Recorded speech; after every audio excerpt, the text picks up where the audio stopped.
Welcome to High Heels and Hidden Truths. I'm Vanessa Murphy, investigative reporter at KLAS TV in Las Vegas. Today we are going to revisit the case, the shooting of 5-year-old Draya Ransey. Take a look.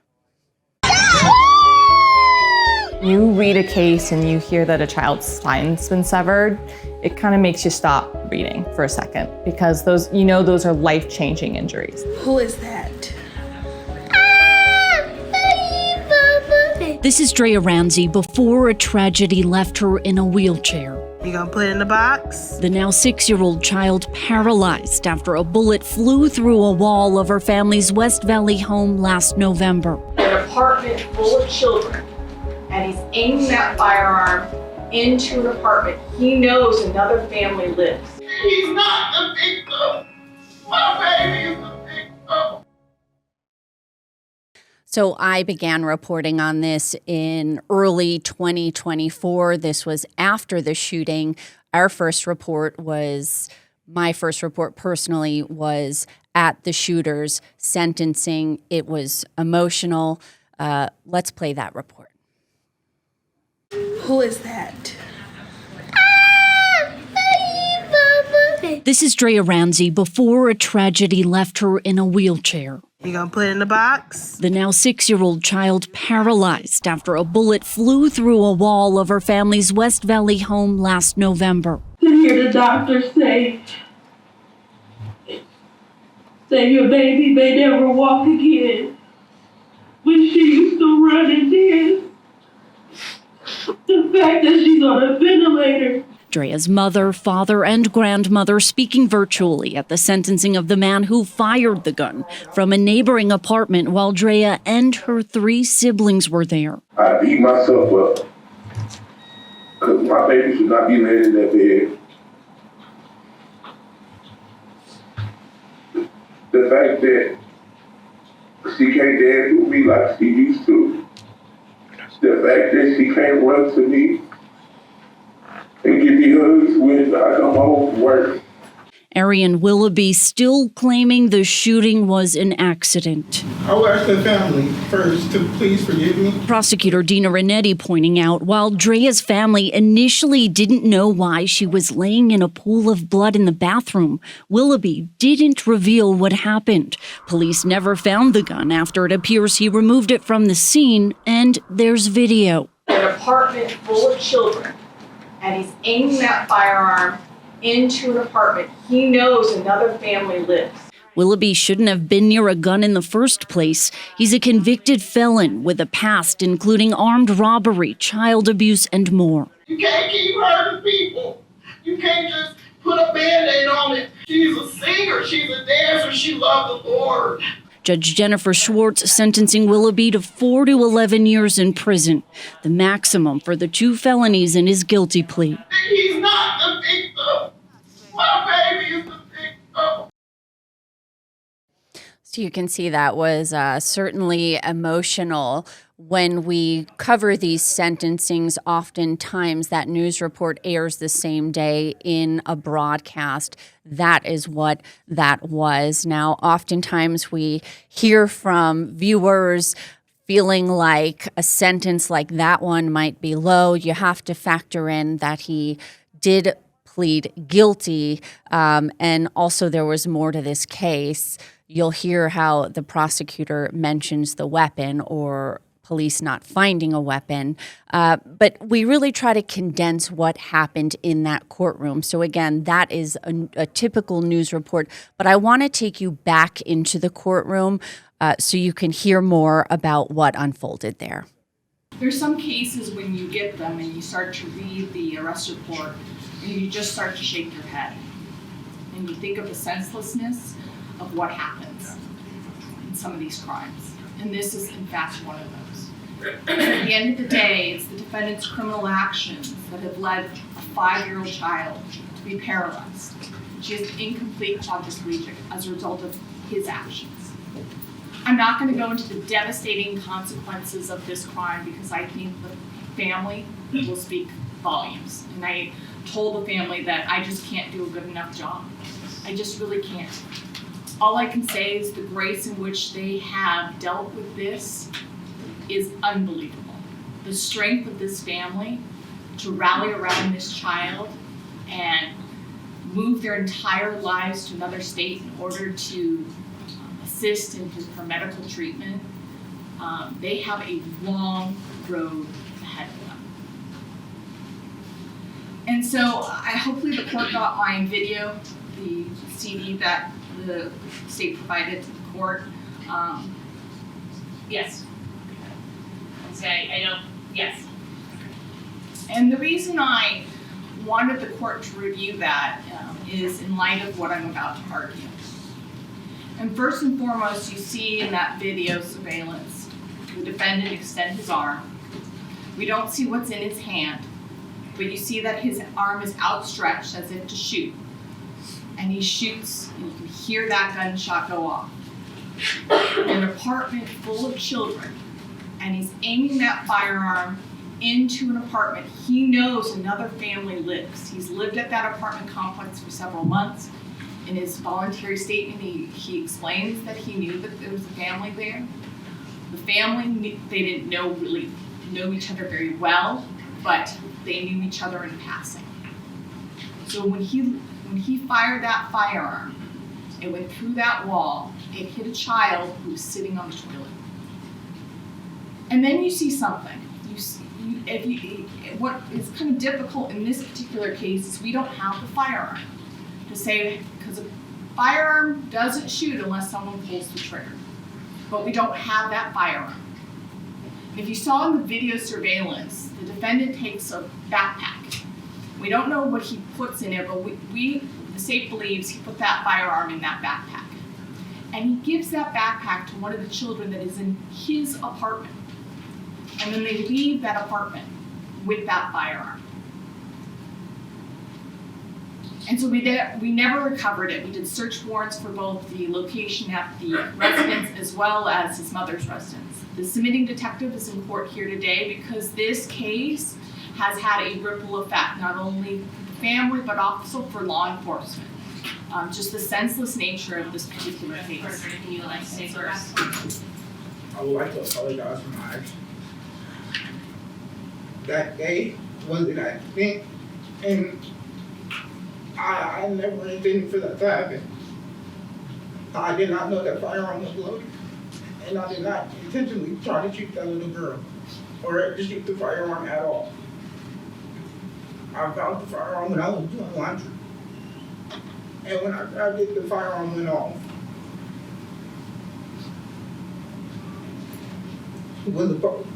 When the lock came through the door, I went next to the door and I seen the little girl. I'm the one who called 911.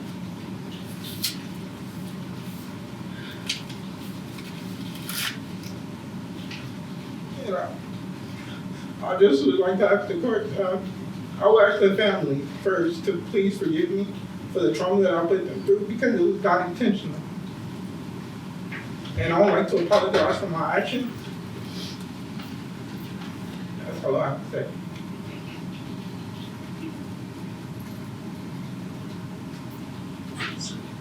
It's okay. Take your time. Take your time.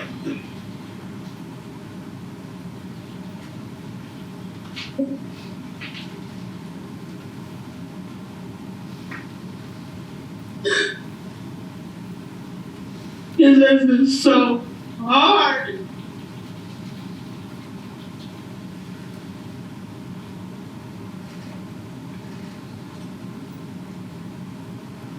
From the day, it's very traumatizing. The fact that what I'm hearing right now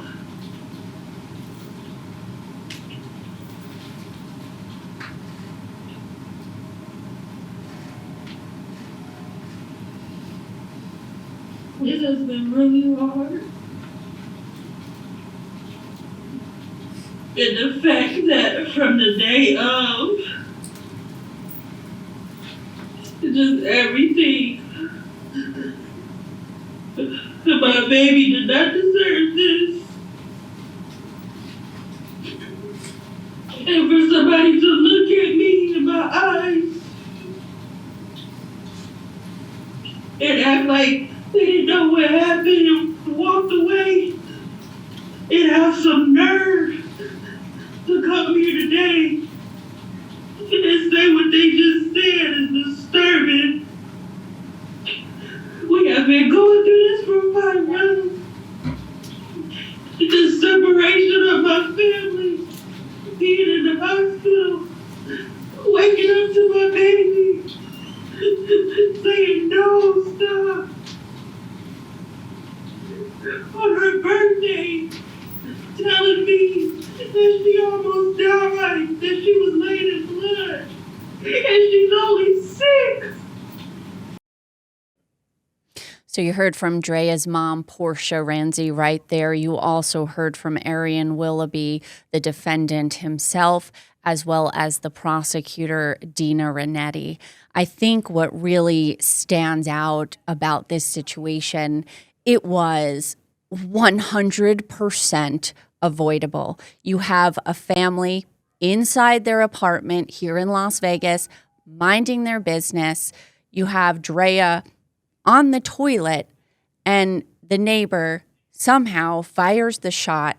It goes through the wall, it hits her, and it changes this family's life forever. She is paralyzed. She was only 5 years old. She is 7 today when we are recording this in November 2025. But at the time, she was 5, and this family is dealing with this tragedy. Today, Arian Willoughby is still in the Nevada Department of Corrections. At this time, he's at 3 Lakes Valley Conservation Camp at minimum custody.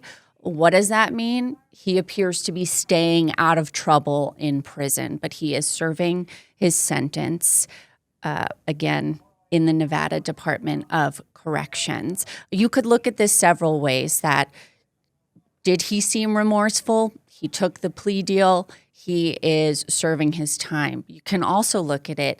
If you don't know how to operate a gun, and if this was an accident like he claims, then don't have one. Let's take a break.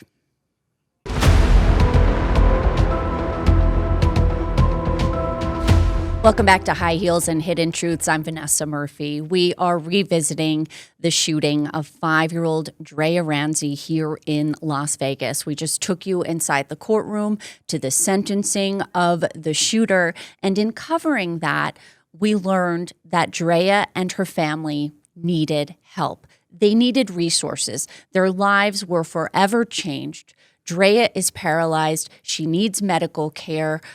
The family needs a new wheelchair-accessible home. They need a new wheelchair-accessible vehicle. They need help. The parents unable to work. They're taking care of their kids. They're taking care of Draya.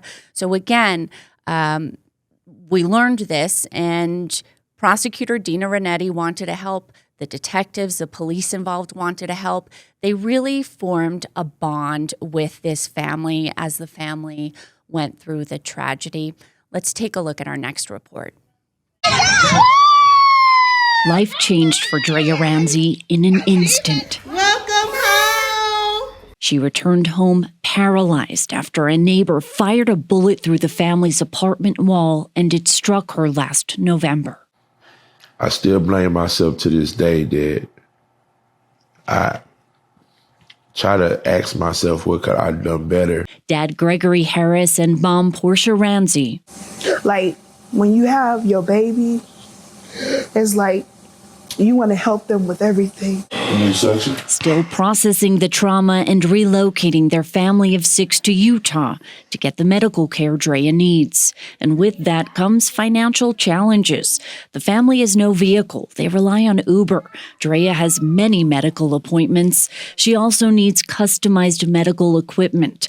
On Monday, prosecutor Dina Ranetti, who handled the criminal case against the gunman, put out the call for help here on 8 News Now. It's heartbreaking because you think of the what ifs and how her life and so many others' lives could be different if we could go back in time.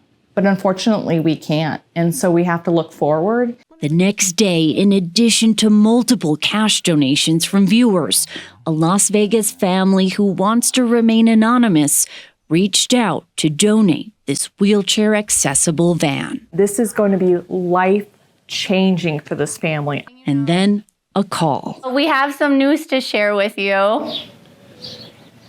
Okay. What kind of news you got for us, Nancy? Oh my God. Wow. You have a van. You lying. Like 16,000 miles, 2020.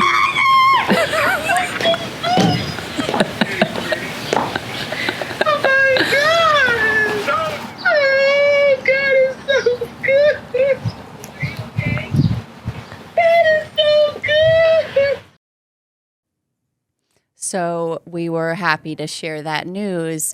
There's also another positive update. Let's take a look at that one. While Draya Ransey remains home with siblings in Utah, How are you? her parents, Gregory Harris and Portia Ransey, arrived back in Las Vegas Friday. They shared their family's story here on 8 News Now. Draya, now paralyzed by a stray bullet from their neighbor at their Las Vegas apartment. The family relocating for Draya's care, and the struggle with no vehicle, many medical bills, and needs. Now a Las Vegas family paying it forward by donating this wheelchair-accessible van. Hi.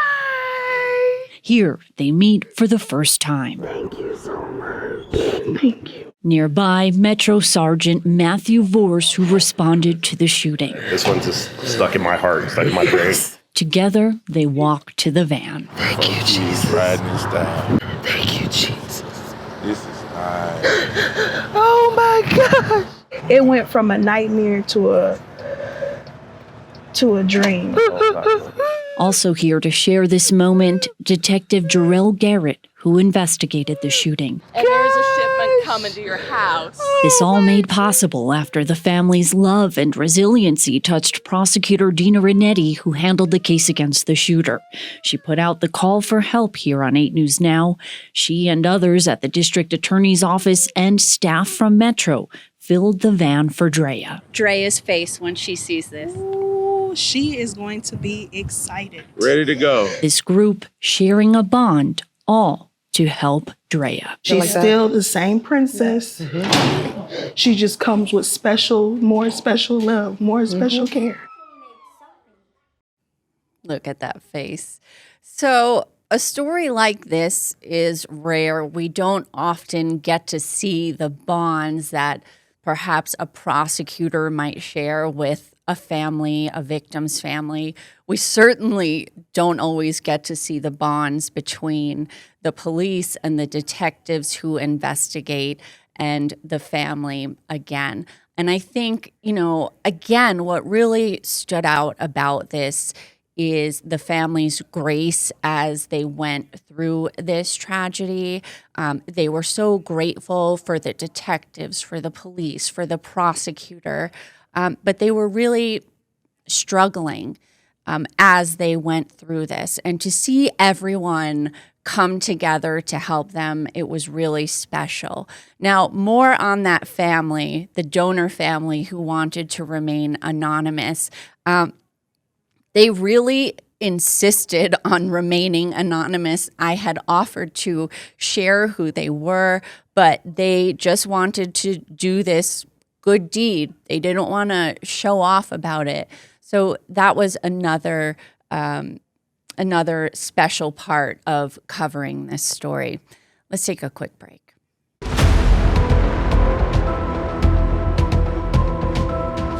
Welcome back to High Heels and Hidden Truths. I'm Vanessa Murphy, investigative reporter at KLAS TV in Las Vegas. Today we are revisiting the shooting of 5-year-old Draya Ransey. This was in late 2023. The shooter sentenced in 2024. And as we showed you, there was an effort by the prosecutor at the center of the case, by the police, by the detectives who worked on the case to help Draya and her family. Again, they needed resources. They needed that wheelchair accessible van. They needed just everyday resources for Draya as she was paralyzed. They relocated out of Las Vegas to Utah so she could get specific medical care she needed. And in my research, it seems that there really weren't many resources for families who were going through what they went through. You're a victim of crime. There may be a fund, but it's certainly not enough when something like this happens that is just life-changing. So I've stayed in touch with Draya's mom, Portia, and she sent me video from when Draya first saw that wheelchair-accessible van. I want to show you that. Okay, y'all ready? Look at the van. It's right here, Draya. Where's my van? Right there. I see it. No one wants my God! Oh, nice! Nice! No, just for me. Okay, move out the way. Move, Brian. How you like your car, Draya? Nice and shiny. Nice and shiny. How y'all like it, kids? Yay! I'm so thankful. So excited for my grandbaby. So it's just grown. So you can see just how grateful they were and how excited Draya was to see that van. Her mom had explained her personality before and after the tragedy. She's sassy, she's fun, and you can certainly see her spirit right there. So again, this shooting happened late 2023, totally avoidable. The neighbor fires the gun through the wall. He then takes a plea deal. He is still in prison. He's actually at this conservation camp, a more minimum custody rather than like a max custody type of place like High Desert State Prison. Again, still serving his sentence. But the family still struggles. Portia let me know recently they were struggling to make their rent. Right now, as we record this in November 2025, Portia tells me Draya is back in the hospital. We certainly don't want to hear that, but we wish her well. We hope that she gets better quick. Portia said that Draya perhaps might have pneumonia. She needs to be monitored. Again, she is paralyzed. Her immune system certainly more sensitive from when before this happened. The family has Draya to take care of. The dad is going to the hospital. He's missing work. Portia is taking care of Draya and the other kids. So the family certainly has a lot to deal with. When this happened, they had a GoFundMe account. Viewers really reached out. Their goal was $100,000. The GoFundMe account, which is under the Harris family, has almost $37,000. But again, they are still struggling. Again, this was totally avoidable. Viewers really stepped up, though, to help this family, and they certainly need help again. This is certainly a story that touched me personally. I think it touched many viewers, and we certainly are thinking of Draya as she is in the hospital again. Thanks so much for joining me for this edition of High Heels and Hidden Truths. See you soon.